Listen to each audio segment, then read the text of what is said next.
Assalamualaikum warahmatullahi wabarakatuh. Salam Swastiastu, Namo Buddhaya, salam kebajikan, Rahayu Rahayu.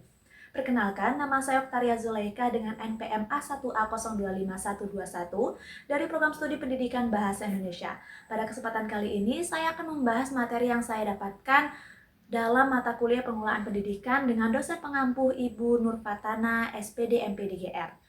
Pengelolaan adalah proses sistematis perencanaan, pengorganisasian, penggerakan, dan pengawasan sumber daya baik manusia, material, dan dana secara efektif dan efisien untuk mencapai tujuan organisasi tertentu.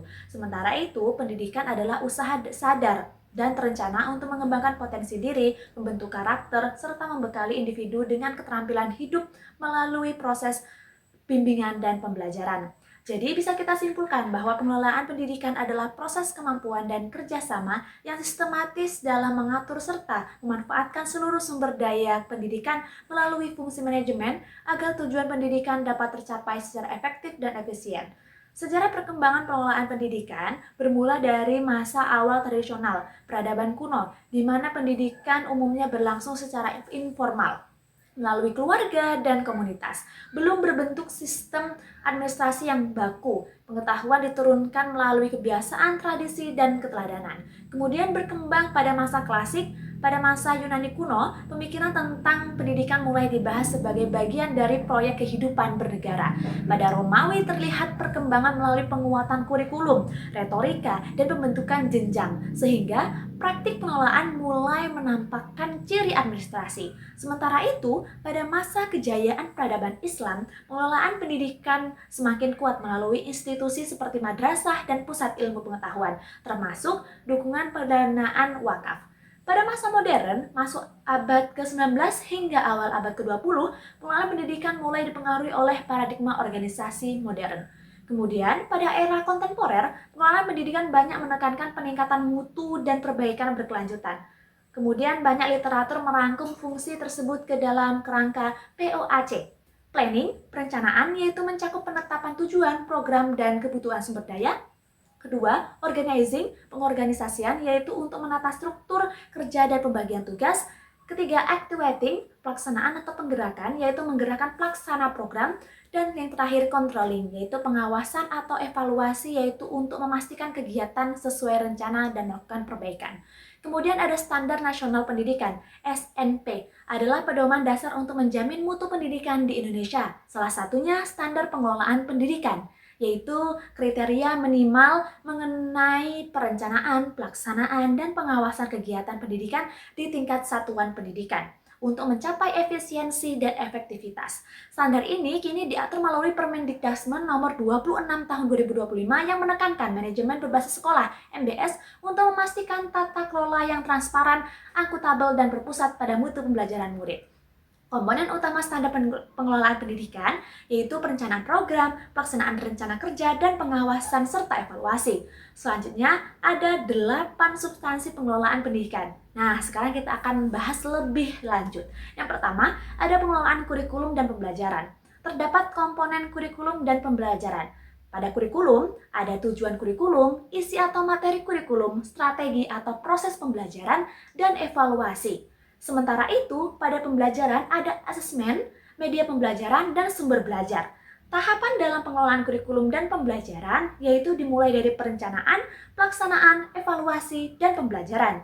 Kemudian, yang kedua ada pengelolaan pendidik dan tenaga kependidikan yang meliputi beberapa aspek penting yaitu perencanaan, pengadaan atau rekrutmen, penempatan, pengembangan dan pembinaan, penilaian kinerja, pemberian penghargaan, dan kesejahteraan.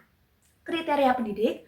Pendidik adalah tenaga profesional yang bertugas merencanakan, melaksanakan, dan mengevaluasi pembelajaran. Yang pertama, ada kualifikasi akademik. Kompetensi, ada pedagogik, kepribadian, sosial, profesional, dan sertifikasi.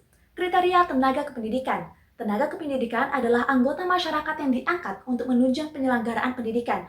Ada kualifikasi akademik, kompetensi manajerial, terakhir profesionalitas. Kita lanjut ke peserta didik.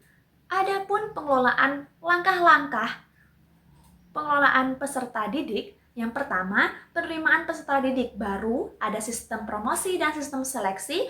Yang kedua, analisis kebutuhan dan rekrutmen. Ketiga, orientasi dan penempatan. Keempat, pembinaan dan pengembangan, ada kegiatan kurikuler dan kegiatan ekstrakurikuler. Kelima, pencatatan dan pelaporan. Dan yang terakhir, kelulusan dan alumni. Nah, yang ketiga, ada pengelolaan sarana dan prasarana, yaitu merupakan fasilitas baik secara langsung maupun tidak langsung.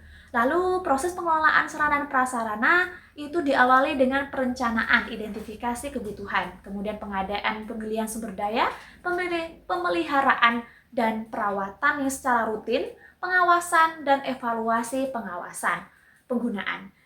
Kemudian keempat, ada pengelolaan keuangan atau dana pembiayaan pendidikan.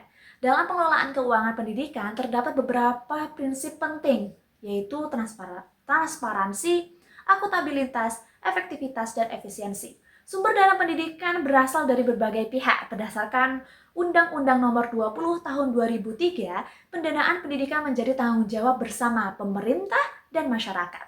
Yang pertama yaitu berasal dari pemerintah pusat dan daerah melalui APBN dan APBD. Kemudian bantuan operasional sekolah BOS, sumbangan orang tua siswa dan partisipasi masyarakat, bantuan alumni dan dunia usaha, usaha sekolah seperti koperasi dan kantin. Nah, jadi proses pengelolaan dana di sekolah melibatkan tahapan berikut: perencanaan anggaran, pelaksanaan anggaran, pencatatan dan pembukuan, pengawasan dan evaluasi. Pelaporan dan pertanggungjawaban selanjutnya, pengelolaan yang kelima, yaitu pengelolaan hubungan sekolah dengan masyarakat. Adapun prinsip-prinsip pengelolaan hubungan sekolah dengan masyarakat yaitu transparansi, akuntabilitas, partisipasi, keterbukaan komunikasi, kesetaraan, dan keberlanjutan. Tahapan manajemen yaitu mulai dari perencanaan, pencarian fakta, komunikasi, dan evaluasi. Nah, teknik pelaksanaannya itu ada teknik tertulis, lisan, elektronik, dan peragaan. Nah, kemudian ada pengelolaan mutu pendidikan. Pendidikan yang bermutu tidak hanya berorientasi pada nilai akademik, tetapi juga pada pembentukan karakter, keterampilan, dan sikap peserta didik. Dengan demikian, mutu pendidikan harus dilihat secara menyeluruh dari input, yaitu segala sesuatu yang harus tersedia untuk berlangsungnya proses pendidikan. Kemudian proses atau sumber daya. Proses yaitu kegiatan pengubahan, transformasi dari input menjadi output. Contohnya kegiatan belajar mengajar. Dan yang terakhir, output, yaitu hasil langsung dari proses pembelajaran yang menunjukkan kualitas atau prestasi sekolah. Tahapan pengelolaan peningkatan mutu pendidikan dimulai dari perencanaan, pelaksanaan, pengawasan, dan evaluasi. Dan yang terakhir, yaitu pengelolaan layanan khusus. Komponen dari manajemen layanan khusus di sekolah itu mulai dari perpustakaan, usaha kesehatan sekolah atau UKS, bimbingan konseling atau BK, ekstrakurikuler, transportasi dan asrama, kantin dan koperasi, laboratorium, serta OSIS. Tahapan pengelolaan mulai dari perencanaan yaitu analisis kebutuhan, pengorganisasian, pelaksanaan, dan evaluasi secara berkala. Nah, selanjutnya kita beralih nih ke supervisi akademik dan manajerial. Supervisi akademik merupakan kegiatan pembinaan profesional yang dilakukan oleh pimpinan sekolah atau pengawas untuk membantu guru meningkatkan kualitas pembelajaran di kelas. Sementara itu, supervisi manajerial merupakan kegiatan supervisi yang berorientasi pada pengelolaan sekolah sebagai sebuah organisasi pendidikan. Nah, pelaku supervisi akademik adalah pengawas mata pelajaran, kepala sekolah, dan wakil kepala sekolah bidang kurikulum. Di sini guru yang menjadi korban dari supervisi atau yang disupervisi. Sementara itu, pelaku supervisi manajerial adalah pengawas satuan pendidikan yang akan mensupervisi kepala sekolah, tata usaha, wakil kepala sekolah bidang kurikulum, kesiswaan, sarana dan prasarana, humas, bimbingan konseling, dan komite sekolah. Teknik-teknik pelaksanaan supervisi akademik dan supervisi manajerial. Pada supervisi akademik ada dua bagian, yaitu teknik perseorangan meliputi kunjungan kelas, antar kelas, observasi, dan pertemuan individual. Kemudian ada teknik kelompok. Sementara itu, teknik supervisi manajerial dapat menggunakan berbagai strategi. Di antaranya yaitu monitoring, dan evaluasi, refleksi dan diskusi kelompok, metode Delphi, dan workshop, serta pembelajaran dinamis. Selanjutnya, materi terakhir yaitu mengenai kepemimpinan pendidikan dan pengambilan keputusan. Kepemimpinan pendidikan sendiri merupakan kemampuan seorang pemimpin dalam menggerakkan, membimbing, mempengaruhi, serta menggerakkan seluruh unsur dalam lembaga pendidikan agar dapat bekerja sama untuk mencapai tujuan pendidikan secara efektif dan efisien. Pengambilan keputusan juga menjadi bagian penting dalam kepemimpinan pendidikan. Setiap keputusan yang diambil oleh pemimpin akan berdampak terhadap jalannya organisasi pendidikan, baik bagi guru, siswa, maupun lingkungan sekolah secara keseluruhan.